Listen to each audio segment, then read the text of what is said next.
Dear students, good morning. पिछले lecture में हमने वैल्यूएशन ऑफ गुडविल के दो मेथड किए थे। आज हम तीसरे मेथड को करने जा रहे हैं। तीसरा मेथड हमारा है capitalisation method.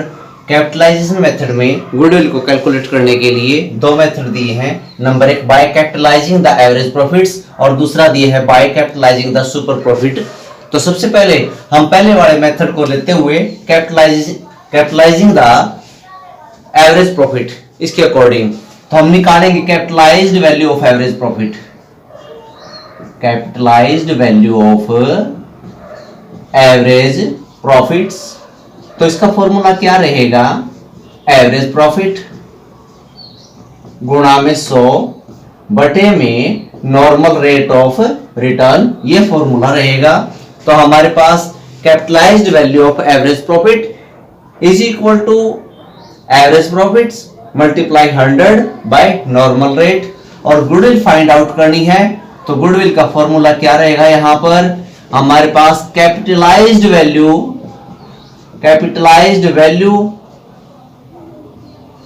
Of average profit minus में कैपिटल एम्प्लॉयड। अब capital employed, capitalized value of average profit तो निकालना आ गया, कैपिटल एम्प्लॉयड कैसे निकालेंगे? फॉर्मूला है कैपिटल एम्प्लॉयड असेट्स माइनस में लायबिलिटी। कैपिटल एम्प्लॉयड का फॉर्मूला हमारे पास ये रहेगा।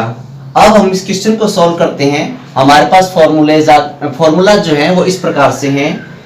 तो सबसे पहले हमें एक्चुअल एवरेज प्रॉफिट दिया है 72,000, नॉर्मल रेट ऑफ रिटर्न दे रखा है 10%, असेट्स दे रखी है 9,70,000, लायबिलिटी हमें गिवन है 4 लाख।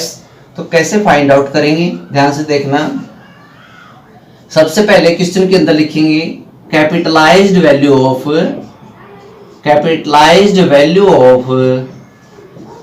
Average profit. फॉर्मूला है हमारा average profit multiply 100 by normal rate. तो एवरेज प्रॉफिट कितना है? 72,000 मल्टीप्लाई 100 बाय 10। नॉर्मल रेट 10 है तो 10 बाय 100 ऊपर चला जाएगा, ये आ जाएगा 7,20,000। हमारे पास कैपिटलाइज वैल्यू निकल आई। अब इस क्वेश्चन में असेट्स एंड लायबिलिटीज गिवन है, तो आप कैपिटल एम्प्लॉयड निकाल सकते हैं। Capital employed is equal to assets 9,70,000 minus में लायबिलिटीज 4 लाख, ये हमारा आ जाएगा 5,70,000। इसको 9,70,000 में से 4 लाख को लेस किया जाएगा तो 5,70,000 आ जाएगा। ये हमारा कैपिटल एम्प्लॉयड निकल आया। अब गुडविल निकालनी है, तो गुडविल का फॉर्मूला क्या बताया था स्टूडेंट्स? हमारे पास capitalized value of average profits minus में कैपिटल एम्प्लॉयड। कैपिटलाइज्ड वैल्यू कितनी आई क्वेश्चन के अंदर? 7,20,000 माइनस में कैपिटल एम्प्लॉयड की वैल्यू है 5,70,000। इसको लेस करेंगे तो हमारे पास कितना आ जाएगा? ये आ जाएगा 1,20,000। 1,20,000 नहीं 50,000 हुई। ये हमारे पास गुडविल कैलकुलेट हो जाएगी। इस प्रकार से हमारा जो है गुडविल निकली। कौन से फॉर्मूले से? कैपिटलाइजेशन मेथड का first formula capitalizing the average profit. तो इसके अंदर क्या निकालना है? पहले आपने capitalized value of average profit. तो capitalized value of average profit का फॉर्मूला क्या हो गया? एवरेज प्रॉफिट गुणा में 100 बटे में नॉर्मल रेट। तो मैंने निकाला, इसको रखा यहाँ पे। हमारे पास एवरेज प्रॉफिट गिवन है क्वेश्चन के अंदर 72,000 मल्टीप्लाई 100 बाय नॉर्मल रेट, ये 7,20,000 आ गया। और कैपिटल एम्प्लॉयड हमने निकाल ली। 9,70,000 में से 4 लाख को घटा दिया क्योंकि हमें गिवन है असेट्स एंड लायबिलिटीज। तो हमारे पास 5,70,000 आ गया। और गुडविल निकालनी है तो वही capitalised value of average profit minus में कैपिटल एम्प्लॉयड 7,20,000 में से 5,70,000 घटा देना ये हमारे पास 1,50,000 आ जाएगा। तो इस प्रकार से गुडविल कैलकुलेट हुई। अब इसी क्वेश्चन को आगे दूसरे मेथड से और सॉल्व करके देखते हैं। हमारा दूसरा मेथड क्या है? दूसरे मेथड के अंदर हमें फॉर्मूला कौन सा लगाना है? देखो भाई, दूसरा जो मेथड है वो हमारे पास है कैपिटलाइजिंग द सुपर प्रॉफिट। दूसरा जो फॉर्मूला है हमारे पास वो था कैपिटलाइजिंग द सुपर प्रॉफिट। यहां पर गुडविल निकालनी, इसमें सीधी गुडविल निकलेगी। तो यहां क्या लिखना है? Super profit SP multiply 100 by normal rate, ये निकालनी है। अब हमारे पास क्वेश्चन के अंदर सुपर प्रॉफिट कैसे निकालेंगे? हमें इस क्वेश्चन में सुपर प्रॉफिट निकालना है और गुणा में 100 बटे में नॉर्मल रेट लिखनी है। नॉर्मल प्रॉफिट का फॉर्मूला होता है कैपिटल एम्प्लॉयड गुणा में नॉर्मल रेट ऑफ रिटर्न बटे में 100। तो नॉर्मल प्रॉफिट मेरे पास आ गया 57,000। अब मैं सुपर प्रॉफिट निकालूंगा। तो सुपर प्रॉफिट का फॉर्मूला क्या होता है? एवरेज प्रॉफिट माइनस में normal profit, average profit minus में नॉर्मल प्रॉफिट। एवरेज प्रॉफिट हमारा दे रखा है क्वेश्चन में 72,000 माइनस में हमें नॉर्मल प्रॉफिट गिवन है क्वेश्चन में 57,000।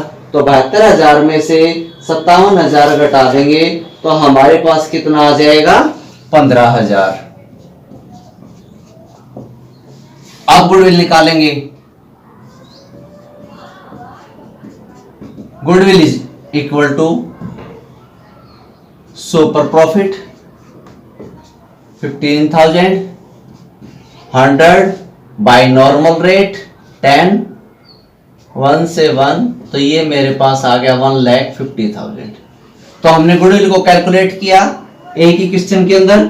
इस क्वेश्चन के अंदर पहले हमने फॉर्मूला लगाया by capitalising the value of average profit method, फिर दूसरा हमने लगाया capitalising the super profit method. तो इसके अंदर पहले वाला सोल्व किया, फिर दूसरा सोल्व किया। तो डियर स्टूडेंट्स, दोनों मेथड्स यूज किए हमने, एवरेज प्रॉफिट्स भी और सुपर प्रॉफिट भी।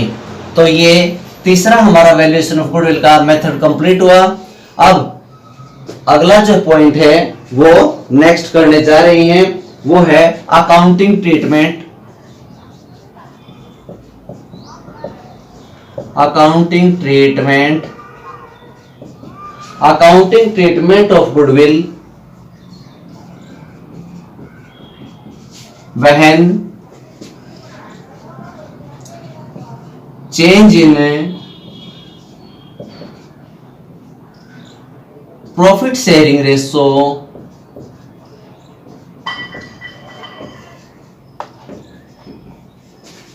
among the exiting पार्टनर्स के बीच में अगर रेशो चेंज हो जाती है तो गुडविल का ट्रीटमेंट कैसे किया जाएगा?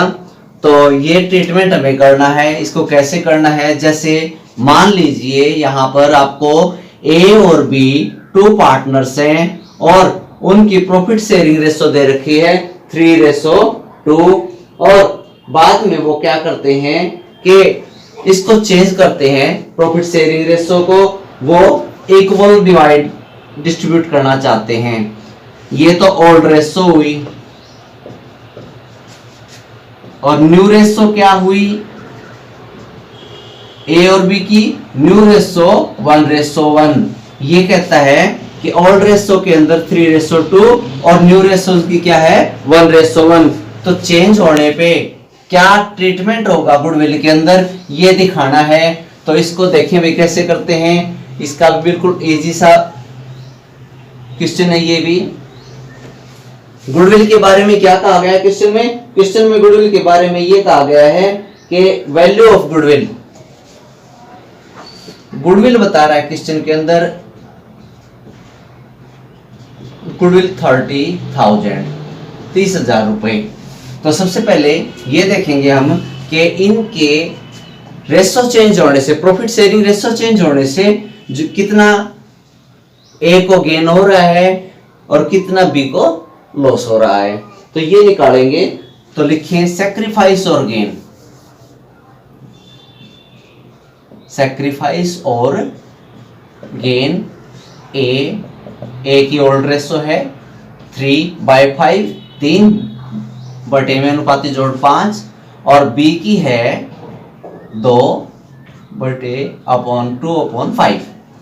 न्यू रेशो क्या हो गई है कि 1/2, माइनस में 1/2, इसकी भी 1/2, सोल्व करेंगे 5 2 10 आ जाएगा, 5 2 10, 2 3 6, माइनस 2 5 10, मेरे पास 1/10 हियर सैक्रिफाइस, ये सैक्रिफाइस कर रहा है ए।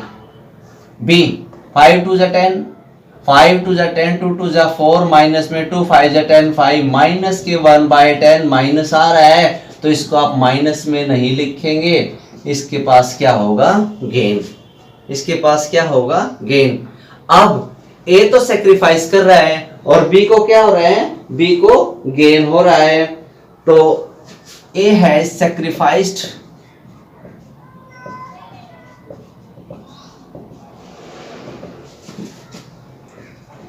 30,000 मल्टीप्लाई 1/10, तो ए को 3,000 रुपए सैक्रिफाइस करने पड़ेंगे। और बी को क्या हो रहा है, बी को गेन हो रहा है, तो गेन हो रहा है तो बी को कितना गेन हो रहा है, लिखो B has gained 30,000 multiply 1/10,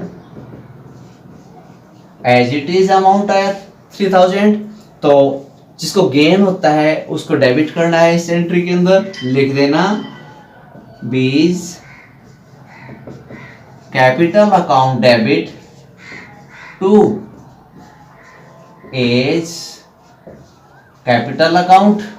B को गेन हो रहा है 3,000 का और इसको हो रहा है सैक्रिफाइस 3,000 का, तो हमारी एडजस्टमेंट एंट्री इसके अंदर ये हो जाएगी। तो इस प्रकार से dear students valuation of goodwill, और नेक्स्ट टॉपिक हमारा change in profit sharing ratio, goodwill treatment when change in profit sharing ratio, ये टॉपिक कंप्लीट हुआ। तो इनसे रिलेटेड क्वेश्चंस जो है आपके हो जाएंगे अब, और बाकी अगर फिर भी कोई प्रॉब्लम रहे तो आप कमेंट कर सकते हैं। Thank you dear students.